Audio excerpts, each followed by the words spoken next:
to Future Worlds stream. My name is Marium. I am a content producer here for GeekGirlCon, and today we'll be talking about some of our favorite Future World content, games, books, TV shows, movies, so on and so on.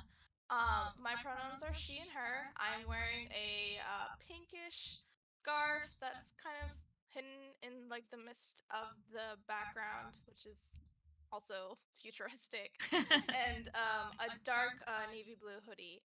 And I have with me here today is Christina. Oh, and hello everybody. I see that we just got a little feedback that there's a little bit of an echo, which I'm guessing might be my external speaker. I am not sure if that's what's up or not. So if so, then I can plug in my headphones, but I'll say my intro and then I'll sneak behind and do it. So I'm Christina, she, they, purple sweater, iridescent glasses, happy to be here.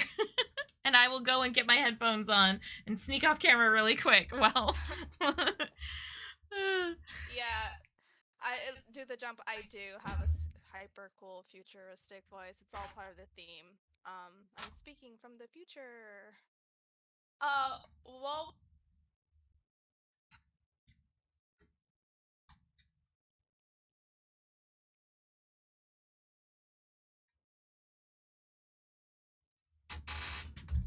okay. Sorry. Can't hear you right now. I'm gonna fix it.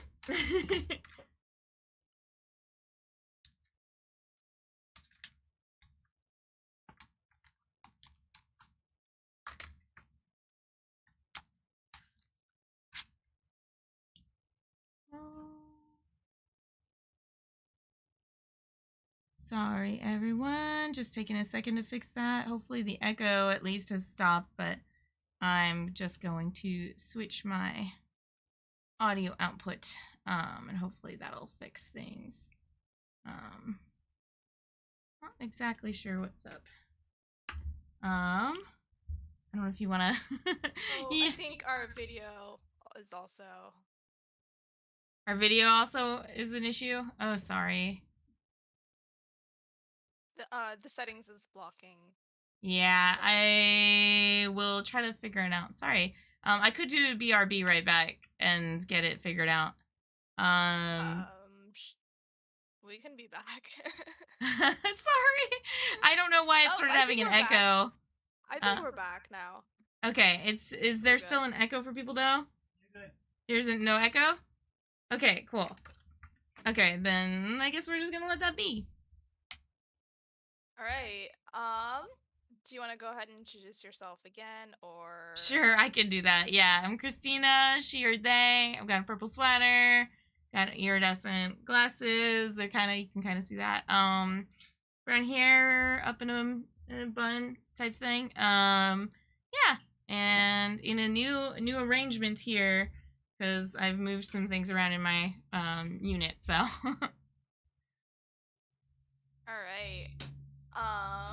So I think we're just going to dive in. I did ask chat if anyone had some good future themed shows or books they recently watched, but I guess not. But I can start talking. I don't mind talking about the future because I have a lot to say about our future. Excellent. But yeah, so I'll go ahead. I have some questions, which we'll kind of use as like a guideline for our conversation. But I would really want chat to also participate and also tell us about your future worlds and also answer some of these questions because I'd love to learn more about what you all think, and kind of have this conversation about future worlds and then what we see. And Christy and I were talking earlier about what we also don't see in a lot of the content that we consume. Right off the bat, what are some of your favorite future themed worlds or fandoms that you have discovered from shows, movies, books, games, any type of media? Do you want me to go first, Christina? Sure, yeah, go for it. Okay.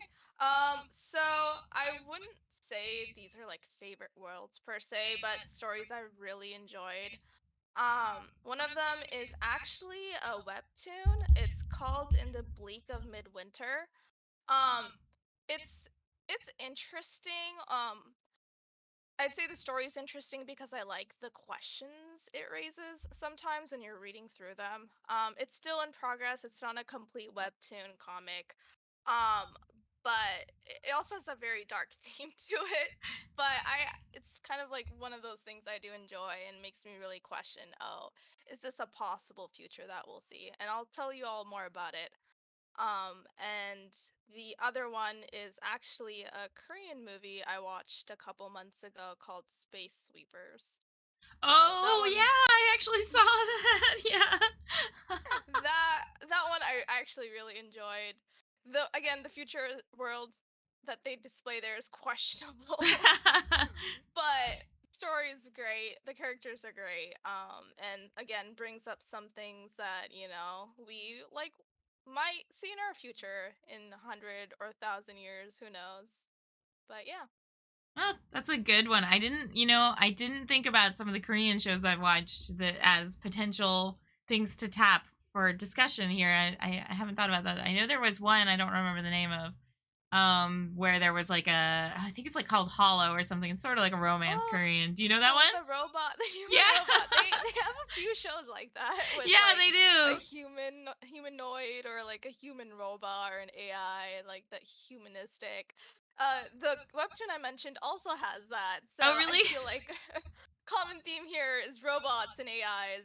It Yeah. is. Yeah, cuz actually, and I guess on my list I also had a couple. This is a very different category, I guess, but it's similar in the robot area, which is like I had like Foundation series and Asimov's other work, like robots, the robot series, kind of the robot detective novels where they kind of have robots and AI as a major component. And there's a new Apple TV show that's based on the Foundation series. I personally think they're based on the same world, but it's very different.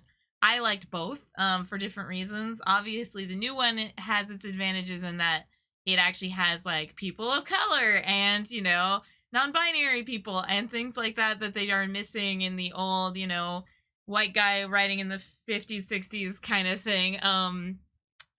So the new it has that, but there are things that I really enjoyed about the old series. And or the old book, and in that it had some of that optimism that is missing from a lot of other futuristic series.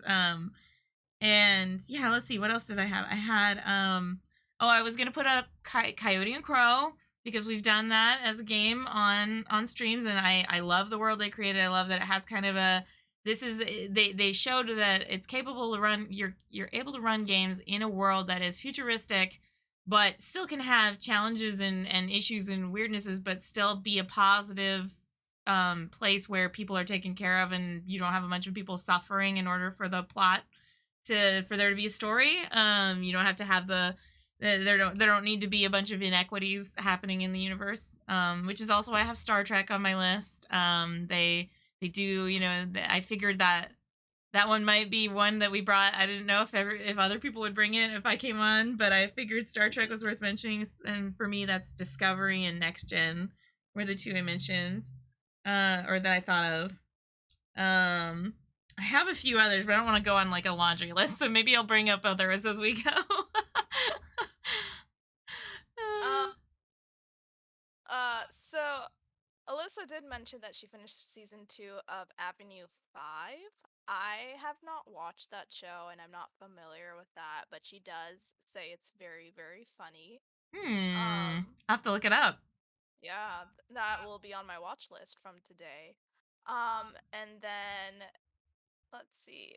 Do the Jump mentions that Asimov writes the most surprising yet satisfying conclusions to that series. I think that's the author that you were for the Yeah, book that you yeah, were talking that's about. found the writer of the Foundation series is Isaac Asimov. Yes, he has a very fancy name, or they, or she. Yeah. I can't assume writer's gender. Um, moving on to the next question. So, for some of like the less common or familiar series, we could talk about like what these worlds consist of because they're futuristic. For example, like in the bleak midwinter, the title itself kind of explains the world. Um, but I recently did reread the first 10 chapters of this just to like jog my memory. But it's like a story about a young woman who loses her younger sister, and they already kind of live in a futuristic world, like relative to our year. And AI, not AI, but robots are very common. And so robots are like either companions, or they're like used in the military, they're used in the hospitals, they're used like by the police, they're used by firefighters. So they're very integrated deeply into the society.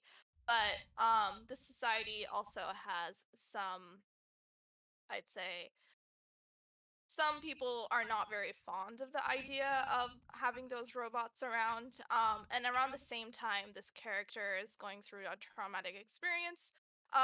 She bumps into a robot that is AI. AI is a very like common theme also in futuristic worlds, but they have she participates in this project which is called the Dream Project, and they actually put people to sleep. So and you can sleep up to a year, Mm. and just remain in like deep slumber. And she opts to do this because of like the experiences that she's just gone through. And don't go to sleep for a year, folks, because she wakes up 25 years later to a world that's completely destroyed. Oh The wow. air's toxic. The robots have taken over and have claimed war against the humans. Lots of war. Oh no. But yeah, that's as much as I can go into without really spoiling the story. Okay, well that's interesting. Like, Very dark, but yeah, yeah. yeah, and that's a common thing, isn't it? Like, we were just saying that before we started the stream. Is like that seems to be a thing, like in a lot of the futuristic fiction that we enjoy or that we know of, is that there's darker themes afoot. Yeah, I've had a really hard time finding a story that I enjoyed and that had like a very positive outlook for the future world. Um yeah, that was very hard. I feel like future world, like the setting itself is like the driving force of the motivation for most of the characters or the stories. So, yeah. Yeah, yeah, absolutely. I guess let me see. I mentioned the Foundation series. Well, I guess I started with Coyote and Crow. So Coyote and Crow, for those who have not tuned in to one of our RPG streams, that is a world that it was a tabletop RPG world and universe that was written by Indigenous people, and create everything about it is basically created by Indigenous folk and based on their own mythologies and their own histories. And it's set in a future where colonization didn't happen in the Americas and in other places. And so it's really interesting because it's kind of built around like what would that look like. And so it's really cool because there is a lot of, there's utopianism in the fact that people are taken care of. There aren't people on the streets in this world. There aren't people who are starving or anything like that. There's more holistic care for people, and there's a lot of stuff that's really good, but you still have the potential for interesting storytelling within that world because there's still spirits and there are humans doing things that because people are people, right? And so there's still going to be people doing messed up things or doing things that are misguided, that gives plenty of room for adventure and story and intrigue without necessarily playing on those tropes of a dystopian world where people aren't, where people have to suffer in a major way. So that's that, Coyote and Crow. Star Trek, I think I probably don't have to explain that one to anybody, so I'm gonna just kind of skip that. People know that. I don't know if you or if anyone in the chat has watched Star Trek Discovery. It's one of the later shows, and I really enjoyed that because they're definitely trying to bring in some new elements that they haven't previously played with, and like the I'll get into that. I'll get into that more on a later question, I think, but just how they do their travel, their space travel, and time travel, and things like that. So I had a few others that were on the list that I might get into. Is like there's a book called The Long Way to a Small Angry Planet. Have you read that one?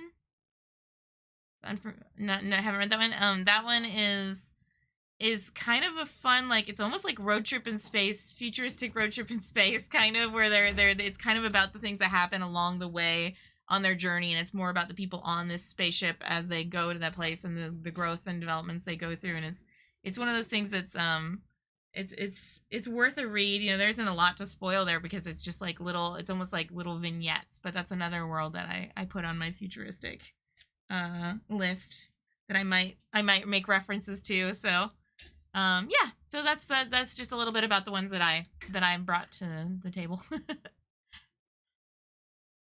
Um, I really actually like the whole setup for coyotes and crows because it's a very interesting take. It's like di- very different from like the futuristic worlds that we see in like media commonly. And it like really makes you think, oh, what would the world look like without if certain like major events in history hadn't taken place. For a Mhm. lot of like the future worlds that I see on media, it's like, oh, like the history that's just occurred to like this point in time is like solidified, and like how do we move forward? It's projected in Mhm. time from now, but that one's like projected in time from like before the 1600s. It's Yeah. like a very interesting take. Yeah, yeah. And I want to comment. Alyssa Apocalypsa says, to be fair, it's a little hard to feel super optimistic about the future. And that is valid and true. I do get that. I will say, though, that I feel like part of what helped us gain some optimism in previous generations was the fact that those few people who were out there who were creating that optimistic media, the people who did want to make that dream happen in fiction. And like, I am not a, well, I'm technically a published writer, but under a different name. But I am not like writing big things out there. But I am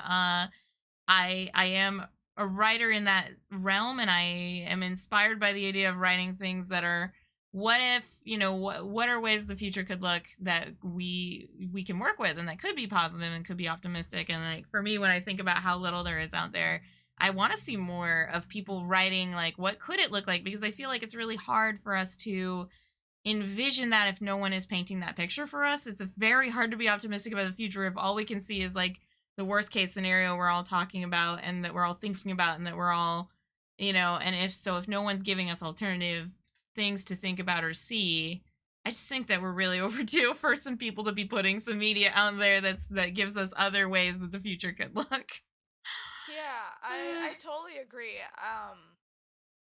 It's very hard to think about the future optimistically if we really don't see shows that show the future optimistically. Um, yeah, that's a really good point. Let's see. Oh yeah, Uh, do the jump. The robots are always such an interesting character in fiction. Like, what are the lines between life and otherwise? Personally, I believe that many currently existing robots and AI programs are every bit as alive as a bacteria or protozoa, and wondered what our thoughts are. And then, yeah, just jumping in on agreeing on optimistic fiction is the best way to help shape the future we'd like to see.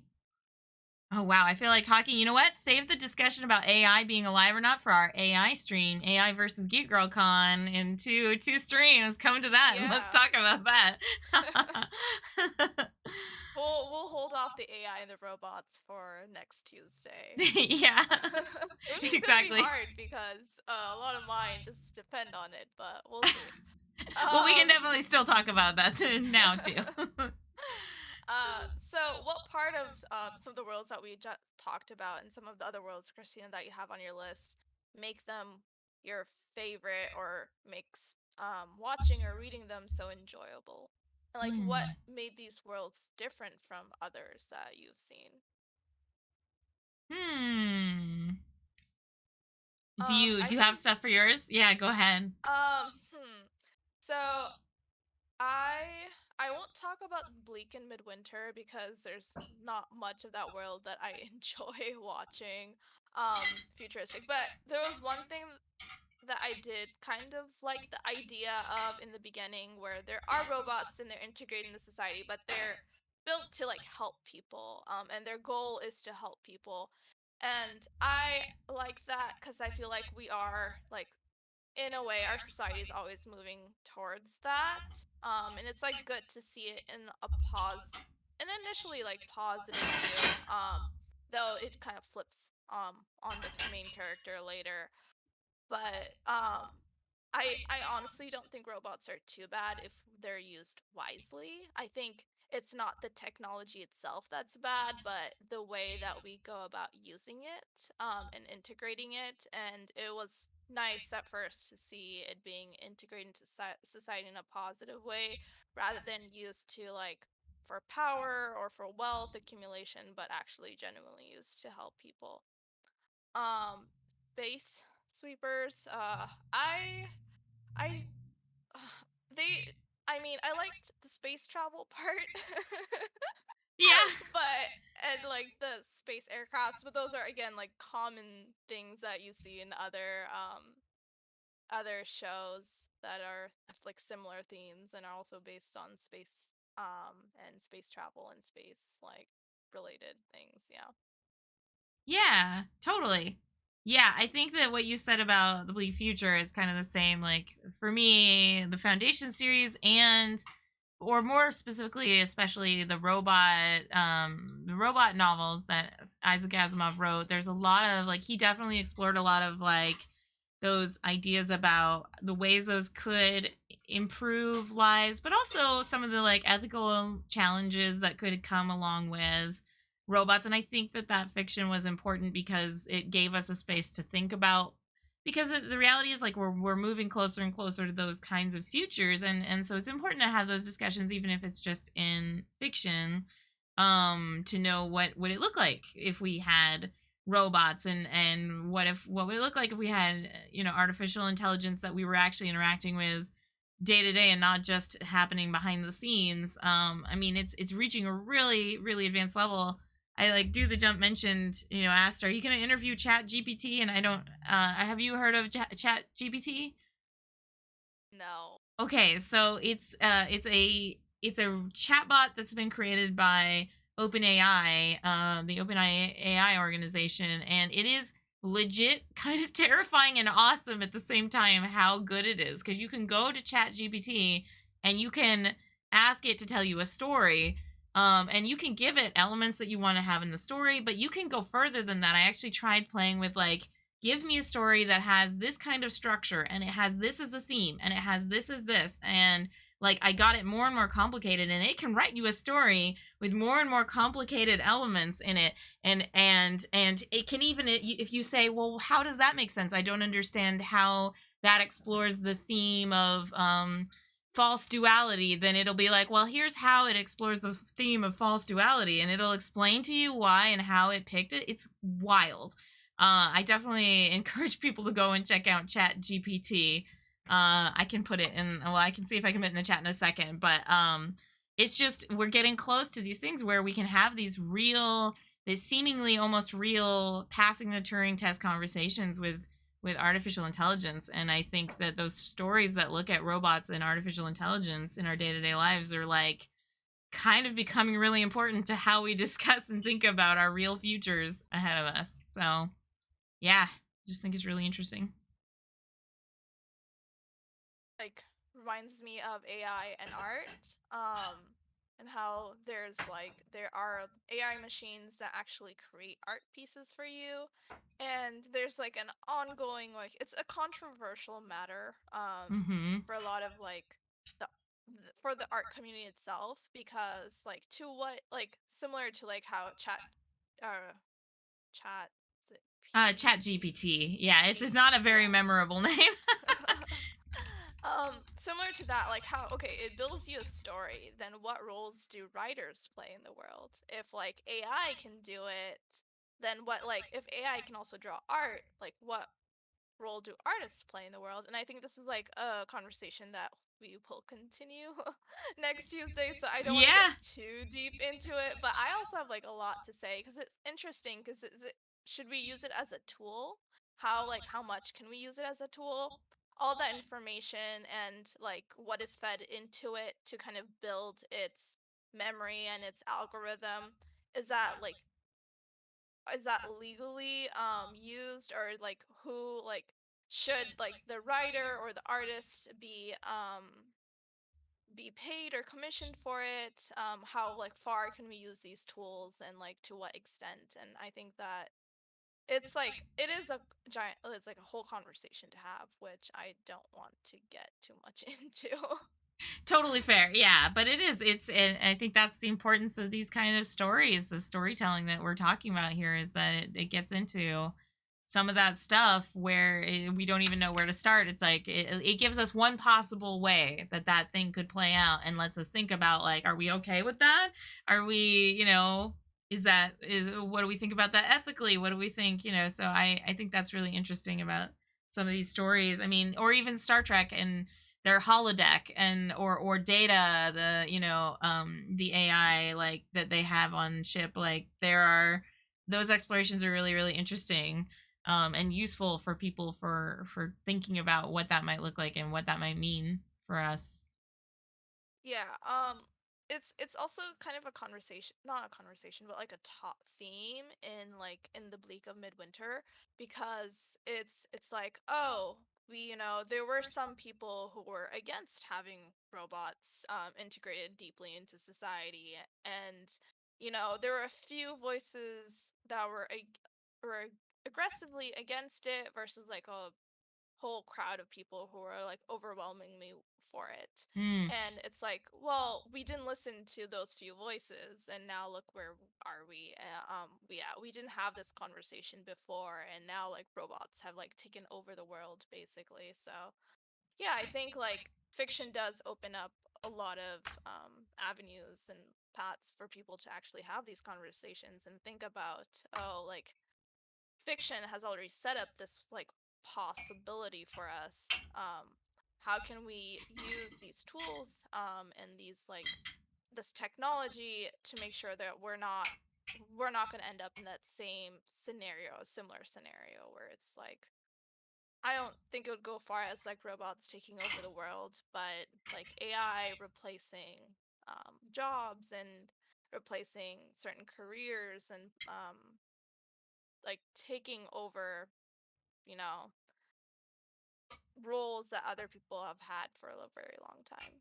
Hmm. Yeah, absolutely. Yeah, because that we're definitely seeing versions of that out in our world now. So I think that yeah, that's it's a valid topic for exploration in these stories, and just to see what people think, and just get people talking about it and thinking about it. I'm gonna have to look up. I'm gonna look up your comic because that's the Bleak of Midwinter, right? In the bleak of In the Bleak midwinter, of yeah. Okay, okay, Um, definitely the interested. the writer was on hiatus for like a year or so, but they recently came back with season two, and I really haven't had the chance to read it all. But um, it's an interesting story. I enjoy webtoons and comics a lot, so for me it was like a nice read, a different read. Yeah, that's awesome. Yeah, no, I enjoy a few as well. I'm totally spacing on one of the names of one that I read some of that had some like futuristic elements, and if I think of it at some point, I will bring it back up. But yeah, I Okay. also enjoy those, so I'm always into new ideas. Well, I think like the next question I had was what part of these worlds is not so attractive or great, and I think we kind of went through that. But are there any specifics that you would want to bring up for any of the future worlds that you talked about? Oh, yeah, sure. I've got one, and that's kind of that. I feel like something that another thing that I really really see over and over again, and especially in even our most utopian fiction of our most like optimistic fiction, we see like even in Star Trek what's going on Earth, or the ability to make peace on our own planet and live in our world and be able to have a future here is never explored. Like how we could still do that, how we could have a good positive future here even with a changing climate, even with a changing world. I think that that's something that a lot of, whenever we're talking about science fiction or futuristic fiction, I feel like we're always like, I feel like the writers are always kind of like, I shrug, I don't know, I can't work with this world. Let's just take everybody out into space. Let's get them off this planet, away from this stuff. And it's not to say that they're wrong, because I think there's a lot of potential there, and I love those worlds, and that's why I'm there and why I'm watching, a bunch of Star Trek and things like that. But I think that that's the thing I feel like is missing from almost all of them, is that Earth always gets destroyed or abandoned or just that like slid into the background. Yeah, Sir Matser says there's been a doom or something when they're on Earth. Like there's something that, or we just kind of quietly move Earth into the backdrop and we don't talk about it, you know? It's like completely destroyed. It's gone. Yeah, sometimes like I mean like create something out of space. Seriously, like Hitchhiker's Guide to the Galaxy is on my list, and for that entire like story, like the beginning, I'm not gonna go into what happens in the middle or end, but at the beginning, the Earth literally just gets like blasted. So, it's a very common, yeah, bulldozed, yeah. Sometimes it just they just get eliminated. So yeah, I feel, I know for me when I'm writing, and I guess that's the only unique perspective I can bring here, is that as somebody who enjoys writing, I'm thinking a lot about what are the things that I'm excited about that I see in our future that I would like to see more in fiction. But we may have a question about that. I don't remember if you had something that kind of applied to that, but there's just a lot of things that are pertain to life on Earth and how we can make it work here that I would like to see more of in those worlds. I'm trying to remember if it was part of Space Sweepers or if it was part of another show I watched. But speaking of like Doom on Earth, there was like no water on Earth. And it like water was a luxury. Like clean water was actually a luxury for people, and you had to have like you were part of like a ranked or a hierarchy system, and Mm, a lot of people with power and wealth were put up. Like the more powerful you had, the more powerful you were with like the like the better card, the cleaner, and the more water, the more air you had. And I feel like if they are on Earth, there's always like this extreme scenario where it's like, oh, there's no like fertile soil anymore. Like you can't grow crops. What do you do? Or you don't have any water on Earth, even though water's like 75% of the Earth's surface is covered with water. So yeah, very extreme um like conditions for Earth mm-hmm. when they are like set on Earth. Yeah. I think water is definitely one of those ones that comes up because we have seen that like inequity of water access across our own world, and so it's something that I think's on a lot of minds, where it seems like that's a very possible future where people don't have access to that resource. So I can definitely see why that's comes up sometimes, is like, what do we do when nobody has clean water anymore, or nobody has access to water anymore, or there's some kind of hierarchy. So yeah, it's a really interesting theme. I find like extreme hierarchies are also like a very common theme in a lot of like futuristic worlds, where it's like if they're not like completely immersed in a war zone, then there's like this very large gap between wealth and power. There's like the extreme like majority of the world is like this extreme like below this extreme poverty line, and then there's like a couple of few elites. Mm-hmm. And how like that plays out too. Yeah, absolutely. It's like I'm sure it was probably a book first, but I only ever saw the movie of Elysium. where they had basically there was just basically a huge amount of slum type situation happening, or that's what I think they called it. And they had the few people who were basically living in the ideal heaven, and they had access to like a machine that could heal you completely, and they had everything, but everybody else was stuck without anything. And there's a lot of I see that a lot in a lot of those kinds of fictions and worlds where there's like that few. And because of course again that's just echoing what we feel like we're seeing a lot in our own, or a direction we feel like we see the world going sometimes. And you know, so it definitely makes sense that people explore that. Oh yeah, Sir Matt Sir mentions the Expanse, which I haven't seen, I don't think. But yeah, that's another example of it. And Do the Jump says water is without doubt the single most valuable mineral on the planet. It's our primary solvent. All of our bodily chemistry depends on it. Yeah, that's true. Yep, it's I true. think it's like how many days without water can you live? Um, It's not a lot. I don't know no. that one off the top of my head, but I know it's I think you can survive longer without food than you can survive without water. you can. So Yeah, that's right if stay I remember. hydrated, folks. Yeah, yeah, exactly. If you ever needed a reason, stay hydrated. Oh, Apocalypse says 3 days. Naked and Oh, Afraid taught wow. me that. Okay. three Good days. to know. Yeah, that's wild. Yeah. Yeah.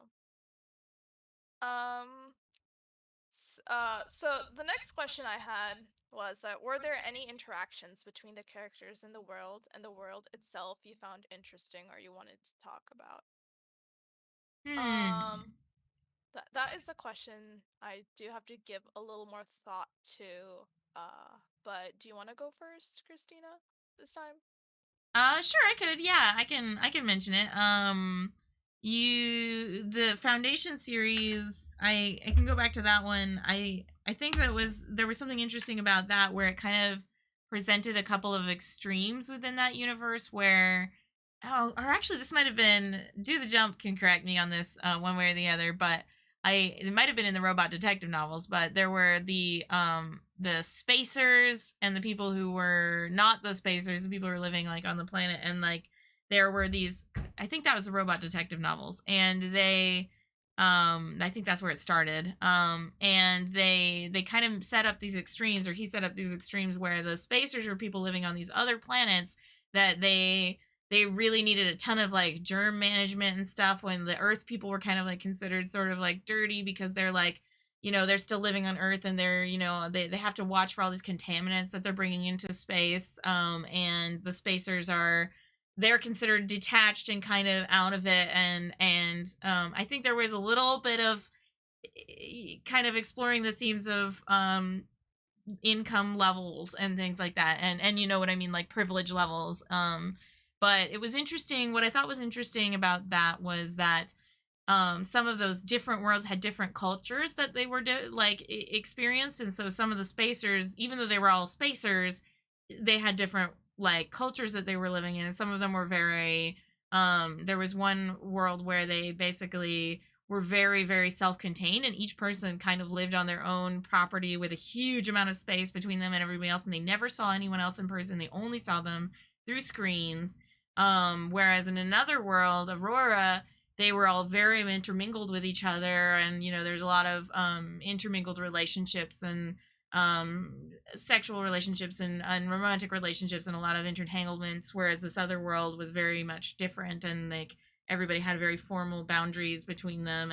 And making those extremes between these different worlds really helped explore like what would that look like, what happens when these different cultures collide, what are the, you know. And of course he's still a white guy writing in the again in the 50s to 80s kind of era, so his perspectives weren't 100% always the best, but it was interesting to see the interplay. And I think there could be a lot done when you put those extremes against each other like that. Sorry, just go on for a bit there, but yeah, that was one interaction that I really thought was interesting. Yeah, that is interesting. I think like it follows up with like our earlier conversation where it's like, oh, fiction creates these scenarios with us that we kind of see in real life, but then it's like really explored, and you know, it's like an entire perspective, like what ifs. Yeah. which like fiction puts out for us, and it creates this opportunity for us to really think about things and like actually realize, oh, like how does this look like for our own future, and like how will like the, and it's very applicable, I'd say, to ourselves as well. Gets us thinking about things too. Yeah. Yeah. So for In the Bleak of Midwinter, what I find was interesting how is like how they at first they kind of like show, oh, like AIs and robots took over, but they really don't explain why AIs and robots rebelled, and it's like, ah, okay, I might spoil it if I go on about this, but the of course the main character is going to really be kind of the bridge between the two, and I think in season 2 they start showing more like the AI's perspective and like why they decided to rebel against humans. Um but I forgot where I was going with this. Without I'm trying not to spoil it, but she's a nurse and she's like put in this situation where really everyone's kind of fending for themselves, and everyone, they doubt her because she's like popped out of nowhere 25 years later, and they doubt each other, so there's really no one you can trust for your own life. And like right off the bat in the story, she's just like exposed to like making sacrifice people being sacrificed, and like everyone doubting who she is, and it's like, we're like, you could not possibly like pop out of nowhere, we don't know who you are. And she has, I'd say, some abilities that she's gained from sleeping for 25 years, where they're like, you're a trick from the android, we don't trust you, you're not Oh, human. interesting. And I find that interesting because I feel like we like in society today there is some doubt, and there's always this like me versus them, um like me versus them scenario, not scenarios, but an ongoing uh, like even politics and like any like controversy in any conversations, sometimes it's just like, oh, you're, it's like me versus them rather than trying to understand each other. And Mm-hmm. that's um like a theme I've noticed in some of the things I've watched, and it's, I guess, like sometimes we tend to like extremely villainize some parties too, and I find it interesting when some stories actually explore like what the opposite is thinking, and how did they reach to this extreme conclusion and these extreme actions. But Yeah. yeah, Yeah, no, that's that's a me really going good off. point. I think I've been feeling the same way lately about, I feel like there's a lot of extremes and I think they get used on purpose to try and explore a topic, but I think it's, I'm looking forward to more fiction and things coming out where they explore the nuances and the gray areas, Hmm. and not making it like it's either us or them or it's this Yeah. or that. Like there's always these Yeah. false, dualities that are being set up, and I think I'm just over it and I'm ready. I'm ready to see people exploring third option. Uh yeah, I think, or just seeing different ways that things can be, and seeing that there's more gradients than just it's those opposites or being on separate sides. I think that's one thing that I think new future fiction may have more of. I hope, fingers crossed. um as we're starting to learn that there's not an us versus them in real life, like there's a Yeah. bunch of us, we're just all different kinds of us. uh Right. and I think that hopefully opens up more opportunities for us to explore what that looks like.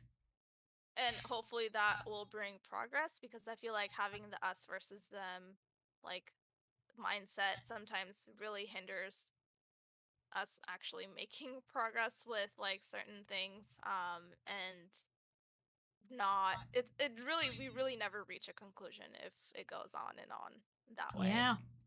Yep. 100%. um uh let's see. So my next question is, what part of these worlds can you see becoming a reality in the real future? It could be like the near future or like centuries from now. Hmm. So mine's pretty easy. AIs and robots, I think they already exist now. But the second thing was so part of that story includes an air an atmosphere that's not very hospitable for humans to actually live in, and it's very toxic. So if you breathe in the air, you'll die. And it became that way because of the war between the robots and the humans. And the robots basically made it impossible for humans to actually be able to breathe the air in that world. I think that is somewhat of a reality if we look at like how war takes place and like how biochemical weapons are used and how chemical weapons are used in war. Mm-hmm. And we also think about like historic like um tragedies that happen due to war as well. It's I can like I and climate change, where like the atmosphere and the world itself is the air itself is becoming inhospitable and so difficult for us to actually live in and breathe the air that we already breathe now. Mm-hmm. Yeah, yeah, I think that you're right that that's definitely a thing that we're facing already and that we're having to like address. I know that there's already things like the forever chemicals that they are trying to figure out where it's like we don't know how to destroy these, and luckily I can give positive news on that front, which is that they are finding ways to break it down. But for a while there, we just were like, well, these are just in our air and our water forever. We don't know what we're gonna do. There's nothing we normally would have done to break these things down works, and so we had this, you know, a pretty bleak looking future right there where it was like, oh, this is going to continually get more and more toxic unless we totally remove this and we stop introducing more of it. And so I think that, yeah, the toxic atmosphere, toxic water, toxic air are things that we really have to be aware of as we move forward as a result of things like you said, war, climate change, or even just industry Yes. things that we do to try and get, you know, the coolest new thing fast as we can out on the market to make money. I think that sometimes that has unintended consequences. So yeah, I think that yeah, I think that's a really good one. I'm trying to think what about my stuff, like what is already a thing or on its way to becoming a thing. Oh gosh, I wish there was more of it. I know that, well, okay, Star Trek Discovery, one thing that they do in that show that I wanted to mention and that I feel like this is a good enough opportunity is the spore drive that I mentioned. They use the spore drive and they use that. And this, I'm not saying there is time travel or space travel happening, so I want to be clear about that right on the onset. I mean space travel to some extent, but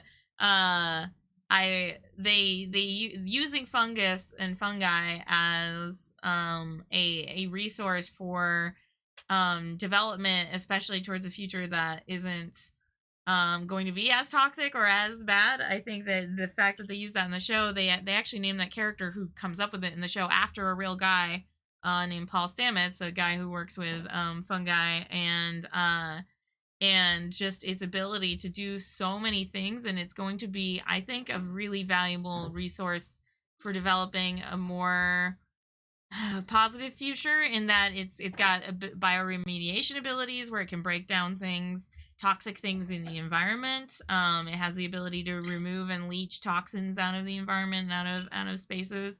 It's got the ability to heal. It's got medicinal properties, and various types of fungi have medicinal properties. It's got food and nutritional uses in mass production. There's a lot of ways, and this is silly, and this is me being a total mushroom nerd, and I will admit to it. But I think that that's one that I loved about Discovery was that seeing them use that, because I do read a lot of updated science and research about what it's being used for in all the many ways. You can build structures out of it, like physical structures and materials. You can make fake leather out of fungi. Like there's so many things we can use it for. So I'll just preach it here. Like I think that's the one thing that I'm excited about our for a positive future is hopefully us making better use of that as a resource, as a more sustainable resource. Survival tip right there. If you were ever, if you could only bring one thing with yourself to the future, bring fungi. Yes, exactly. Yes. Uh, Mushrooms are amazing though. Fun fungi are amazing though, like biologically too.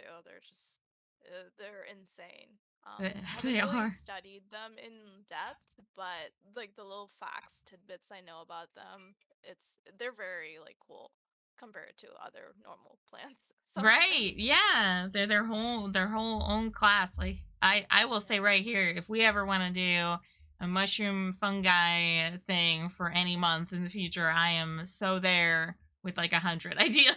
So All right, we'll put this down into our idea box and yeah, I need to go put it wait on the I need to for put it on our form. future months when we're like, what should the theme be? Yeah. Mushrooms. Month of mushrooms. Yes, Apocalypse. Yes. I'm there. I mean, without a doubt, I'm pretty sure we could do an entire month dedicated to mushrooms and fungi. I am positive. Uh, Um, so the follow-up question to that is, what part of these worlds do you believe will never become a reality in the real world future? Um, hmm. that one's interesting.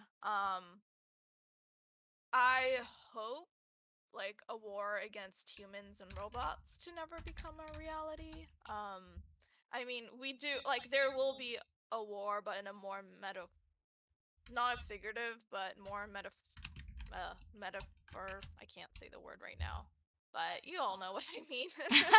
um, like I feel like we're kind of in a war ish like place now where it's like, oh, we have the tools, the robots are a technology and we have access to them, but how are we actually using them?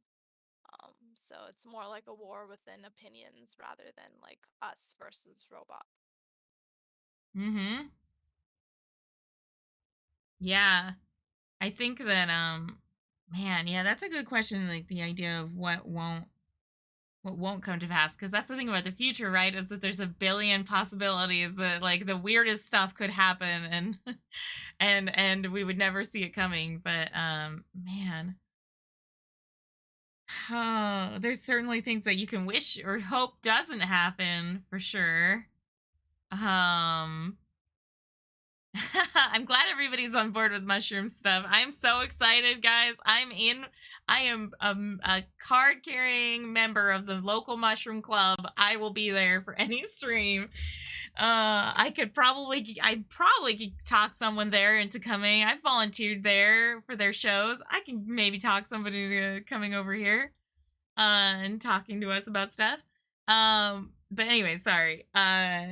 So let me see. Looking at my list, what are things I don't really want to see happen? Well, I certainly don't want to see Earth get bulldozed at the beginning. Earth being bulldozed, I hope never happens. Um, I I personally am a big earther. I love the idea of space exploration. I think it would be awesome if we can go and explore other worlds or meet aliens or whatever, but I also am like, oh, this is where we are now, so I would really really love to make this work. I'm trying to think other things that we've let's see, things that won't happen. I mean, unfortunately, Coyote and Crow, we can't uncolonize exactly. We can start decolonizing. We can start doing the work of decolonization, but we can never undo that. So that is a science fiction future where, as much as I wish that was not the case, it is unfortunately the case that did come to pass. But we can try to see what future they would have envisioned, and get closer to that and pay attention to what Indigenous people would have seen for this this place if it hadn't, if we hadn't undergone colonization. And so I think that's something that I'd love to see more explored more. So yeah, I guess that's what I kind of have from my list. Yeah.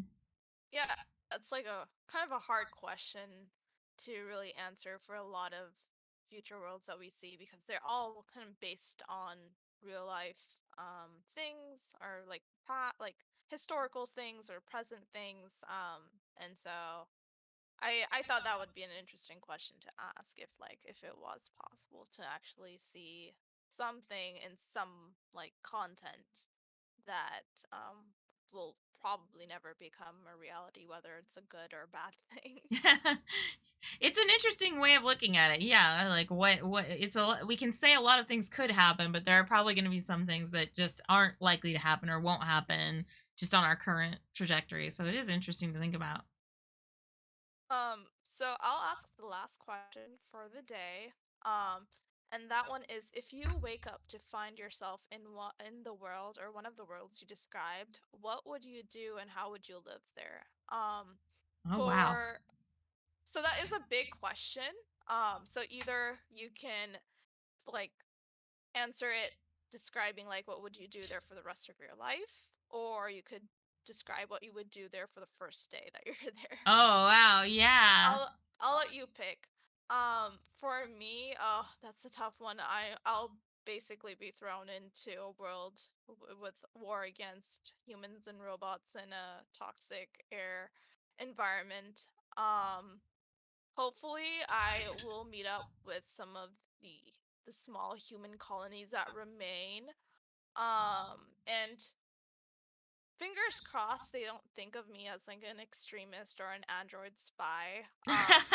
Try to find some sort of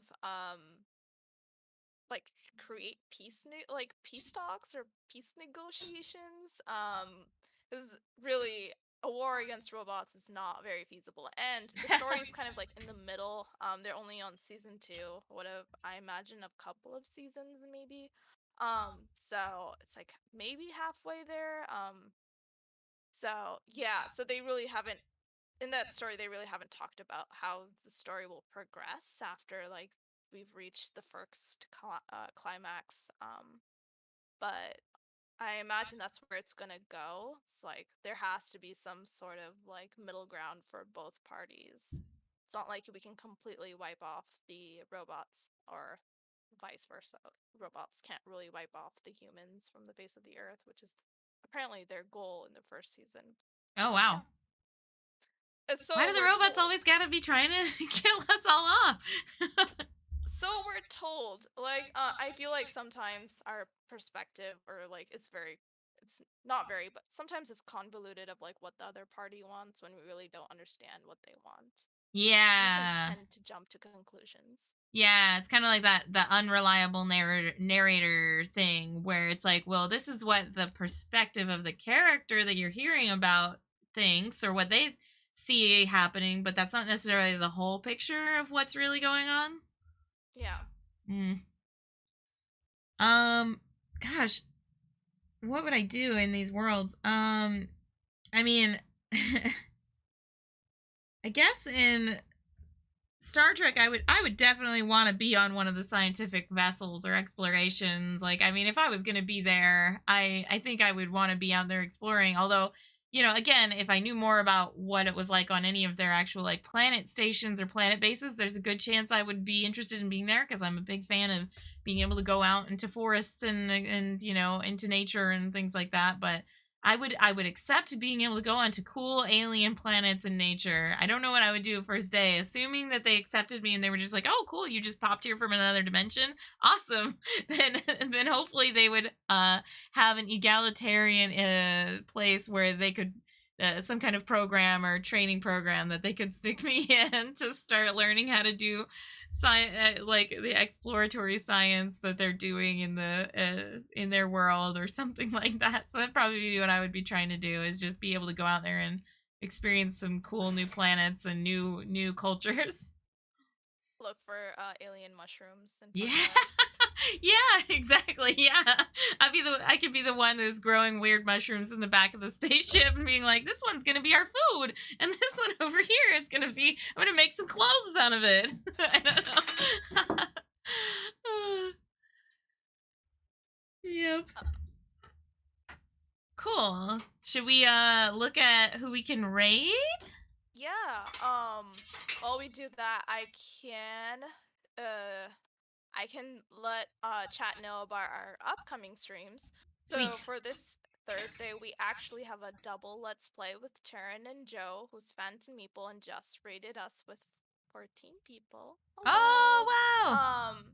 He is also our newest member of our team, so we're really excited for this stream. And they will be playing Keylocker and Pixels.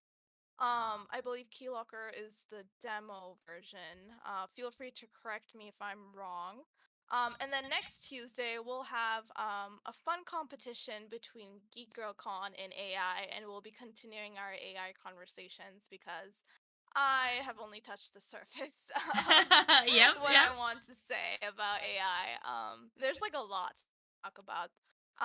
Not all of it is like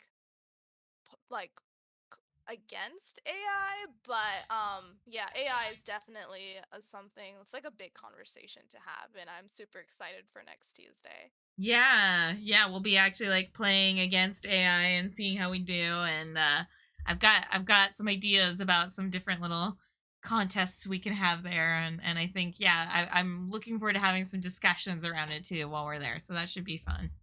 Yeah. Cool.